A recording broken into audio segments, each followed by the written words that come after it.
Shalom teman pemuda, bagaimana kabar kalian? Pasti baik-baik saja kan?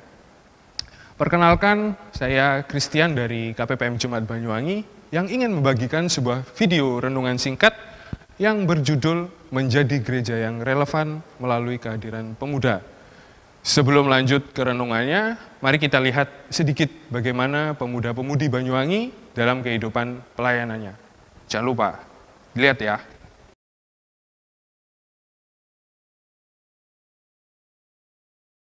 Kebetulan aku saat ini sedang menjabat sebagai anggota majelis dan menjadi ketua KPPM di gereja. Nah, kedua jabatan yang sudah Tuhan percayakan buat aku untuk melayani lah tentunya ya kan. Dan aku mempercayai bahwa sesuatu hal Tuhan izinkan terjadi dalam hidupku, bahkan dua jabatan ini menjadi milik aku.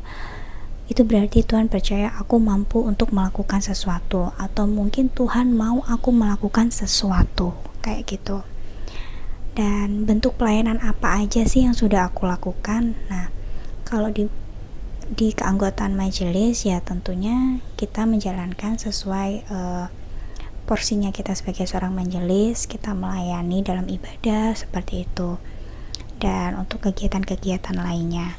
Dan untuk di KPPM ini untuk menjadi seorang pengurus apalagi seorang ketua itu bukan sesuatu hal yang mudah juga, dan tentunya tugas dan tanggung jawab yang sangat besar juga buat aku. Dan ya bersyukurnya aku dikasih tim yang bisa diajak kerjasama untuk membangun, untuk membawa KPPM ini jauh lebih baik lagi. PR yang sangat besar itu adalah membuat KPPM ini bisa menjadi rumah buat teman-teman, karena harapannya teman-teman ini bisa seneng, bisa punya kerinduan, punya pokoknya keinginan untuk terus mengikuti kegiatan KPPM. Nah, itu yang agak susah karena teman-teman pemuda sekarang kan juga punya kesibukan masing-masing, ada yang sekolah, kuliah, bekerja, bahkan yang ada yang di luar kota ya kan. Dan itu sesuatu hal yang harus kita olah, bagaimana cara kita untuk tetap bisa mengkoordinir teman-teman baik yang di luar kota maupun di dalam kota, bagi mereka yang punya kesibukan maupun yang tidak. Dan bentuk pelayanan itu macam-macam ya teman-teman, melalui talenta yang sudah Tuhan kasih. Jadi harapannya buat teman-teman semua yang sudah dikaruniai talenta, baik itu menyanyi, musik, atau apalah itu, karena melayani tidak harus di gereja, melayani itu dimanapun kalian berada, mau di tempat sekolah, kuliah ya kan, di tempat kerja. Kalian bisa memuliakan nama Tuhan melalui talenta-talenta yang sudah Tuhan kasih ke kalian. Jadi jangan pernah merasa kalian tidak mampu, jangan pernah merasa kalian tidak bisa. Jangan sampai talenta yang sudah Tuhan kasih itu malah menjadi tenggelam dan mati. Tapi terus bangkitkan talenta itu dan manfaatkan itu menjadi sebuah berkat. Nah, bukankah ada sebuah lagu yang mengatakan bahwa hidup ini adalah kesempatan, hidup ini untuk melayani Tuhan. Jangan sia-siakan waktu yang Tuhan beri, hidup ini harus jadi berkat. Selama kita masih dikasih nafas kehidupan, selama kita masih dikasih karunia, pakailah setiap kesempatan dan karunia yang Tuhan kasih untuk memuliakan nama Tuhan. Mungkin itu yang bisa saya sampaikan buat teman-teman. Semangat untuk melayani Tuhan, jangan pernah takut, jangan pernah minder. Tuhan tahu kalian punya talenta yang sangat luar biasa, dan pastinya kalian juga mau dipakai Tuhan untuk menjadi sarana berkat untuk orang lain. Terima kasih. Kalau saya sih belum, karena saya hingga saat ini masih memiliki atau merasa belum mampu untuk melakukan berpelayanan di gereja, dan juga merasa belum memiliki talenta yang cocok untuk berpelayanan di rumah Tuhan. Dan juga mungkin kebanyakan anak-anak muda masih memiliki rasa takut untuk disepelekan oleh senior-senior yang ada. Yaitu menurut pandangan dari saya. Terima kasih. Apakah teman-teman juga memiliki ketakutan ketika diminta untuk aktif berpelayanan dalam gereja? Biasanya dengan ketakutan yang kita miliki ini akan muncul alasan-alasan lain yang digunakan untuk menolak tawaran agar berpelayanan dalam gereja. Misalnya alasan sibuk, karena pekerjaan, sekolah, atau masa depan. Untuk teman-teman pemuda yang takut untuk mengambil bagian dalam berpelayanan, firman Tuhan dalam Keluaran 3 ayat 10-12 yang akan kita dengarkan bersama-sama ini kiranya mengurangi ketakutan teman-teman ketika ingin berpelayanan dan kiranya juga bisa mendorong teman-teman untuk aktif dalam kegiatan pelayanan. Selamat mendengarkan. Di dalam Keluaran 3 ayat 10-12 yang demikian firman-Nya. Jadi sekarang pergilah, aku mengutus engkau kepada Fir'aun untuk membawa umatku, orang Israel, keluar dari Mesir. Tetapi Musa berkata kepada Allah, siapakah aku ini? Maka aku yang akan menghadap Fir'aun dan membawa orang Israel keluar dari Mesir? Lalu firman-Nya, bukankah aku akan menyertai engkau? Inilah tanda bagimu bahwa aku mengutus engkau. Apabila engkau telah membawa bangsa itu keluar dari Mesir, maka kamu akan beribadah kepada Allah di gunung ini. Peristiwa Musa diutus Tuhan. Musa seorang nabi yang sangat populer karena ia telah membawa bangsa Israel keluar dari tanah Mesir. Nabi yang sangat populer ini ternyata pada awalnya tidak dengan mudah mengiyakan atau setuju dengan apa yang diperintahkan Allah kepadanya. Diawali dengan Musa yang mengembalakan kambing domba mertuanya, kemudian Musa melihat semak duri yang terbakar, namun tidak terbakar. Lalu ketika ingin melihat lebih dekat, Musa mendengar suara Allah. Allah memperkenalkan dirinya kepada Musa. Kemudian Allah mengatakan keinginannya. Allah memerintahkan Musa untuk membawa keluar umat Israel dari tanah Mesir. Allah memberikan tugas kepada Musa. Musa diminta untuk melakukan pelayanan kepada Allah. Musa tidak langsung mengiyakan apa yang menjadi perintah Allah. Musa merasa tidak pantas akan tugas yang ia terima. Siapa dirinya? Apa jabatannya? Bisa apa di depan penguasa Mesir? Apa yang harus ia lakukan supaya Fir'aun mau melepaskan tawanannya? Padahal ia hanya seorang yang bernama Musa. Bisa dikatakan secara manusiawi, secara status sosial, Musa ini bukan siapa-siapa. Bukan orang yang memiliki kedudukan tinggi. Bukan orang yang pintar dalam berperang, sehingga paling tidak mampu jika harus bertarung, berhadapan dengan orang Mesir untuk membebaskan bangsa Israel.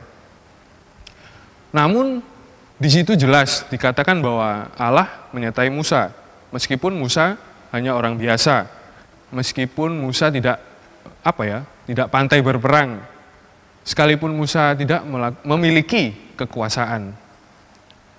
Karena Allah yang mengutus Musa, maka Allah sendiri yang akan memampukan Musa melakukan dan menyelesaikan tugasnya. Allah yang mengutus sekaligus Allah yang menyertai. Lalu dalam upaya Musa membawa keluar dari tanah Mesir, Musa melakukan pekerjaannya, melakukan apa yang Allah perintahkan kepada Musa, dan Allah memperlengkapi persenjataan Musa. Allah menyertai tidak dengan tombak atau pasukan, tidak dengan barang, tetapi Allah menyertai Musa dengan kuasanya. Tulas 1-10 merupakan bentuk penyertaan Allah agar Musa dapat melakukan tugasnya. Jadi, sebenarnya berbicara tentang tugas pelayanan, pengabdian diri kepada Allah untuk mau melayani Allah dan juga melayani sesama, bukan pembicaraan mampu atau tidak mampu. Berbicara tentang tugas pelayanan adalah pembicaraan mau atau tidak mau. Allah akan memampukan kita untuk bisa melakukan tugas kita, melaksanakan tugas dari Allah. Masalahnya mau atau tidak, bukan mampu atau tidak mampu, karena jelas Allah yang akan memampukan. Masalahnya adalah mau atau tidak mau. Bagaimana dengan teman-teman setelah mendengar penjelasan ini? Apakah sudah tergerak hatinya untuk mengambil tanggung jawab dalam berpelayanan di dalam gereja? Atau masihkah ada yang mengganjal? Aku sibuk, masih sekolah. Aku sibuk mengajar cita-cita. Aku masih menata masa depanku. Terkadang ketika kita diminta untuk melakukan pelayanan, kita diperhadapkan pada realita bahwa kita sibuk. Kita masih perlu melakukan ini itu supaya hidup kita bisa tertata dengan baik. Alasan yang bisa dimaklumi karena realitanya kita adalah manusia. Dan untuk menjalani kehidupan di dunia ini, kita perlu berusaha sedemikian rupa. Meskipun pelayanan sebenarnya tidak hanya terbatas dalam gereja saja, kita bisa melakukan pelayanan melalui pekerjaan kita bisa melakukan pelayanan dimanapun dan kapanpun tanpa terbatas oleh kategori tertentu. Meskipun demikian, mari bersama-sama kita menyadari bahwa pelayanan di dalam gereja merupakan hal yang tidak kalah pentingnya dibanding dengan pelayanan yang terjadi di luar gereja. Realitanya, kita butuh ibadah setiap minggu. Kita butuh ibadah sesuai dengan kategori masing-masing. Dalam pelayanan-pelayanan yang lainnya, yang bertujuan untuk pertumbuhan iman. Jika kebanyakan pemuda ini merasa tidak perlu melakukan pelayanan di dalam gereja, karena sudah melakukan pelayanan di dalam hal lain, maka gereja tidak memiliki pemuda di dalamnya. Ketika gereja tidak memiliki penerus, tidak memiliki bibit-bibit unggul, maka gereja akan mengalami banyak hambatan untuk perkembangannya. Pelayanan memang tidak harus di gereja, tetapi gereja butuh kita, manusia anggota gereja, sebagai penggeraknya. Gereja tidak akan berjalan jika tidak ada orangnya. Selain itu, gereja juga perlu berkembang agar gereja bisa menjadi gereja yang relevan, yang bisa menjawab kebutuhan umat, dan tidak menjadi gereja yang ditinggalkan. Mungkin ada yang bertanya-tanya, kenapa harus pemuda? Kenapa pemuda selalu didorong untuk terjun dalam pelayanan?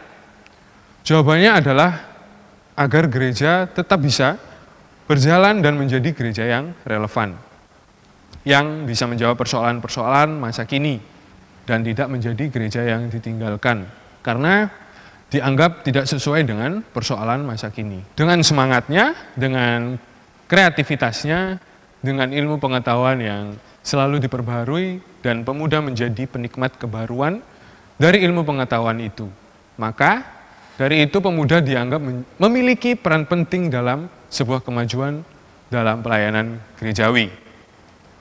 Untuk itu, rekan pemuda, mari kita sadari potensi kita. Di tengah kesibukan yang kita miliki saat ini, mari kita juga menyadari ada hal yang perlu mendapat perhatian kita, yaitu kehidupan berpelayanan dalam gereja. Tidak usah malu, jangan merasa tidak bisa apa-apa karena sebenarnya kita memiliki potensi dengan talenta masing-masing untuk membangun gereja kita menjadi gereja yang lebih baik lagi, yang relevan, yang bisa menjawab kebutuhan manusia masa kini. Jika Tuhan mengutus kita hanya perlu menjawab mau, karena Tuhan sendiri yang akan menyertai dan mampukan kita untuk melakukan tugas itu. Selamat mempersiapkan diri menjadi pelayan Tuhan, dimanapun dan apapun yang menjadi tugas kita. Tuhan memberkati. Mungkin itu yang bisa saya sampaikan, kiranya bisa berguna bagi teman-teman sekalian. Terima kasih. Christian pamit, sampai bertemu kembali.